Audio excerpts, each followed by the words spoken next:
গল্পের শুরুতেই দেখা যাবে কাঁসাই, নীলু, বিতান আর ছুনি যখন গল্প করছিল, ভাবছিল কি করে আটকে রাখা যাবে দীপকে। আর তখনই সেখানে চলে আসে ঝাঁপি। ঝাঁপি এসে বলছে, আমার কাছে না সত্যি ভালো একটা প্ল্যান আছে। এই কথা শুনে সবাই খুশি হয়ে যায়। এরপর সবাই জিজ্ঞেস করতে থাকে ঝাঁপিকে, আচ্ছা ঝাঁপি, কি প্ল্যান করেছিস তুই বলতো, আমাদেরও বল। ওর ঝাঁপি বলছে, তোমাদের না বললে আমি এই প্ল্যানটা সাকসেসফুল কি করে করব বলো তো কাসাইদি। আমাকে এই প্ল্যানটা সাকসেসফুল করতে গেলে তোমাদের হেল্প চাই। এই কথা বলতে সবাই বলছে, আচ্ছা আমরা তো হেল্প করব, কিন্তু হেল্পটা কি কি করতে চাইছিস তুই বলতো। এরপর দেখা যাবে ঝাঁপি বলছে, তোমাদের দাদাভাইকে এখানে রেখে দেব আমি, তবে অন্য উপায়ে। আমাকে যে কোম্পানিটার দায়িত্ব দেওয়া হয়েছে সেই কোম্পানিতে ও জয়েনিং করবে। জানো তো কাজটা না খুবই ভালো আর ওর মানসম্মত। এই কথা বলতেই দেখা যাবে কাসাই আর ছুনি বলছে, বুঝলাম তো, কিন্তু সেটা কি করে সম্ভব, ওকে কি করে ওখানে জয়েনিং করাবি। যদি শোনে ওইটার সব দায়িত্ব তোর, তাহলে তো কিছুতেই ওখানে চাকরিটা নেবে না। এই কথা শুনে ঝাঁপি বলছে, আচ্ছা শোনো তো প্ল্যানটা, আমি তো নিজে এভাবে ওর সাথে কথা বলবো না, ওকে এভাবে তো চাকরিটা দেব না, তবে অন্য কোনো উপায়ে। কথা বলতেই নীলু বলছে, কি উপায়ে। এরপর ঝাঁপি বলছে, আমি ছদ্মবেশে যাব আর ছদ্মবেশে ওর সাথে কথা বলবো। আমি ফোন করে ওর সাথে ভিডিও কনফারেন্সে কথা বলবো। কথা বলতেই চুনি বলছে, সবই ঠিক আছে, কিন্তু ফোন নাম্বার, এখানকার ফোন নাম্বার দিয়ে যদি তুই ফোন করিস তাহলে তো ও বুঝে যাবে, লন্ডনের কোনো নাম্বার দিয়েই তো ফোনটা করতে হবে। এরপর ঝাঁপি বলছে, তা তো ভেবে দেখিনি। এরপর চুনি বলছে, কোনো সমস্যা নেই, আমি নাম্বার ম্যানেজ করছি। এরপর চুনি নাম্বার ম্যানেজ করবে।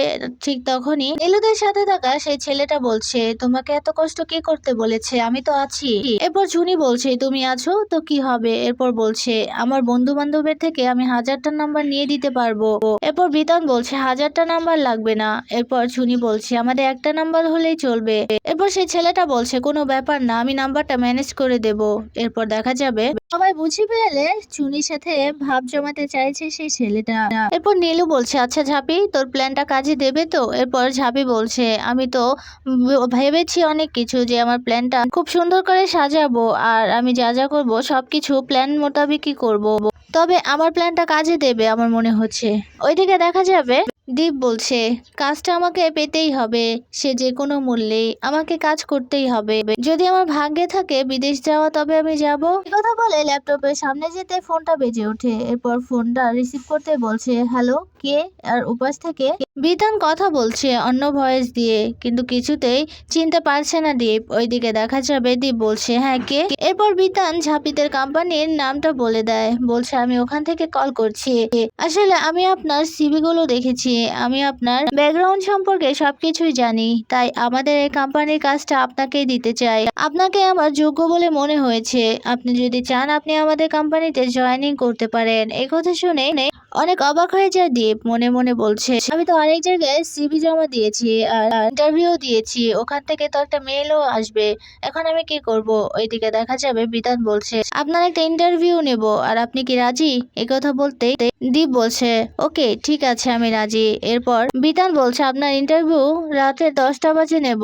কথা বলে ফোনটা রেখে দেয়। এরপর দেখা যাবে ঝাঁপি, বিতান, বাকি সবাই তো ভীষণ খুশি হয়ে যায় দীপ রাজি হয়ে গেছে বলে। ওইদিকে দেখা যাবে দীপ দাঁড়িয়ে আছে।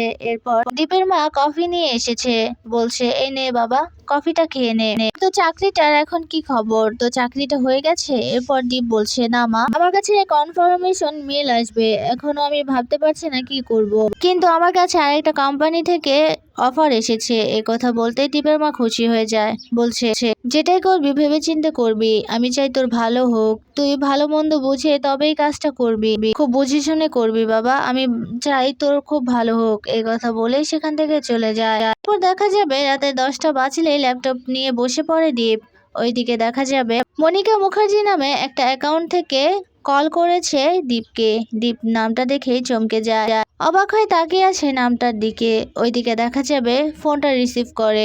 এরপর ওপাশে থাকা লোকটা ঝাঁপি ছদ্মবেশ নিয়ে বসে আছে।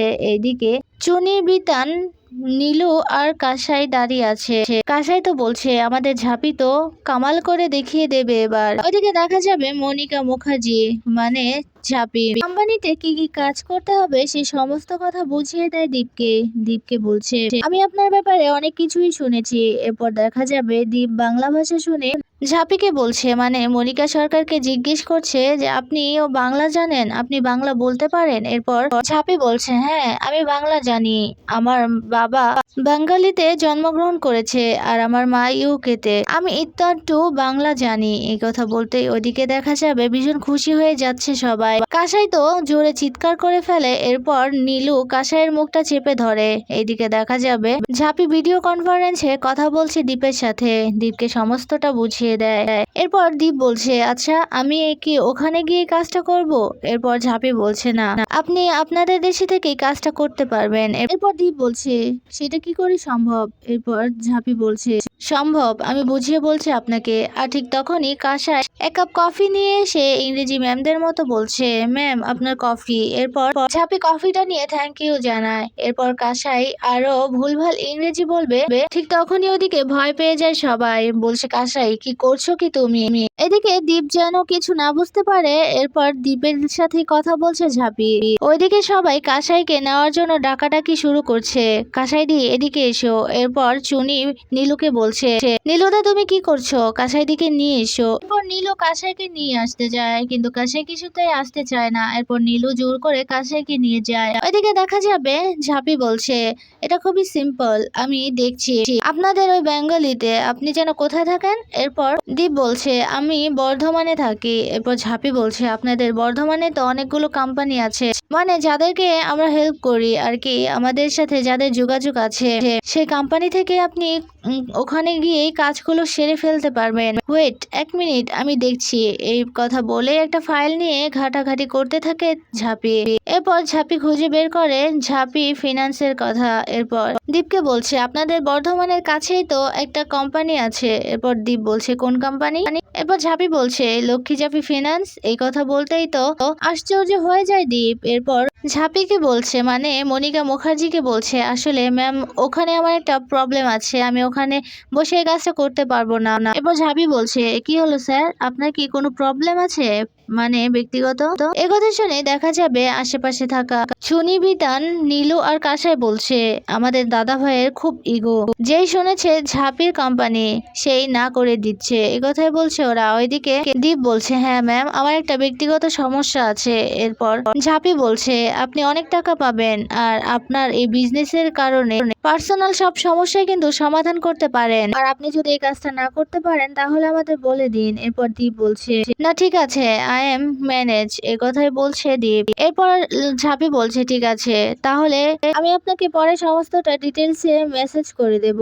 এই কথা বললেই কলটা কেটে দেয় ঝাঁপি। এরপর দেখা যাবে ওইদিকে সবাই ভীষণ খুশি হয়ে যায় দীপ রাজি হয়ে গেছে বলে। কাসাই এসে ঝাঁপিকে বলছে ঝাঁপি কি সুন্দর তুই হ্যান্ডেল করলি বলতো, তো কত স্মার্টলি তুই হ্যান্ডেল করলি, কত স্মার্ট ভাবে কথা বললি দাদা ভাইয়ের সাথে, ওকে দেখে না ভীষণ আশ্চর্য লাগে। এইসব কথা বলে ঝাঁপির নামে সুনাম করতে থাকে সবাই। ওইদিকে দেখা যাবে দীপ বলছে কারোর সাথে তো কম্প্রোমাইজ করতেই হবে, আমি তো ইনকাকে বিশ্বাস করেছিলাম কিন্তু ইনকা আমার সাথে বিশ্বাসঘাতকতা করেছে, তবে আজকে আমাকে ওই ঝাঁপির কোম্পানিতে গিয়েই কাজটা সেরে ফেলতে হবে। কিন্তু এটা কি ঠিক হবে? আমার জন্য তো এটা খুবই ভয়ঙ্কর হবে, কারণ আমি চাই না ঝাঁপি আমার আশেপাশে থাকুক আর কাজের ক্ষেত্রে তো ও আমার সামনেই থাকবে সবসময়। এটা নিয়ে আমার কারোর সাথে ডিসকাস করতে হবে, কিন্তু কার সাথে করব? ও ভালো কথা মনে পড়েছে, নীলুদা আছে তো, নীলুদার সাথেই আমি শেয়ার করব। একথাই ভাবছে দীপ। ওইদিকে দেখা যাবে সবাই ঘরটা আবারও গোছাতে থাকে, জিনিসপত্র যেখানে রেখেছিল সেখান থেকে সবগুলোই নিয়ে অন্য জায়গায় রাখতে থাকে। ওইদিকে বসে বসে ঝাঁপি ভাবতে থাকে মা ছাড়ালক্ষ্মী ও আমার অফারে রাজি হয়েছে, ও যেন কিছুতেই বুঝতে না পারে এই অফারটা আমি ওকে দিয়েছি। এ কথাই বলছে ঝাঁপি। ওইদিকে দেখা যাবে ঘর গোছাতে গিয়ে চুনি চেয়ারটা সরাতে যাবে। এরপর সে ছেলেটা বলছে দাও আমি নিয়ে যাচ্ছি। এরপর চুনি বলছে তুমি তো অন্য কাজ করছিলে। এরপর সে ছেলেটা বলছে তাতে কি হয়েছে, আমিও তোমার সাথে কাজ করি। এই কথাই বলছে সেই ছেলেটা। এরপর চুনি ছেলেটার মুখ দেখে বুঝে ফেলে ছেলেটা চুনিকে পছন্দ করে। এরপর চুনি কিছুই বলে না, চেয়ারটা দুজনেই নিয়ে যেতে খেতে যাবে, এরপর চুনি চেয়ারটা নিয়ে চলে যায়। ছেলেটা হাত বাড়িয়ে সেখানে হেসে দাঁড়িয়ে আছে আর এটা দেখে নেয় নীলু। এরপর মাথায় একটা টোকা মেরে বলছে, কি করছিস কি, এভাবে দাঁড়িয়ে আছিস কেন হ্যাংলার মতো, কাজ কর। এই কথা বলতেই দেখা যাবে কাজ করতে থাকে সেই ছেলেটা। এদিকে নীলু এসে ঝাঁপিকে বলছে, এই ঝাঁপি কি হয়েছে, মন খারাপ করে কেন বসে আছিস? এরপর চুনি এসে বলছে, ঝাঁপি কি হয়েছে তোমার, তোমাকে কিন্তু এক্ষুনি ফ্রেশ হতে হবে আর এই ড্রেস আপ কিন্তু চেঞ্জ করতে হবে। এরপর দেখা যাবে ঝাঁপি বলছে, আমার মনটা ভীষণ খারাপ, ভালো লাগছে না কিছু, আমরা কোনো ভুল করছি না তো, বা আমরা কি ওর কাছে ধরা পড়ে যাব? এরপর দেখা যাবে কাশা এসে বলছে, চল তাড়াতাড়ি মেকআপ গুলো ওঠাতে হবে। আর ঠিক তখনই কলিং বেল বেজে ওঠে। দরজা খুলতেই দেখতে পায় সেখানে দীপকে দেখে তো নীলু ভীষণ ভয় পেয়ে যায়। বলছে, দীপ তুই এখানে এই সময়? এরপর দীপ বলছে, কেন, কোনো প্রবলেম, আমি আসাতে কি কোনো সমস্যা হয়েছে?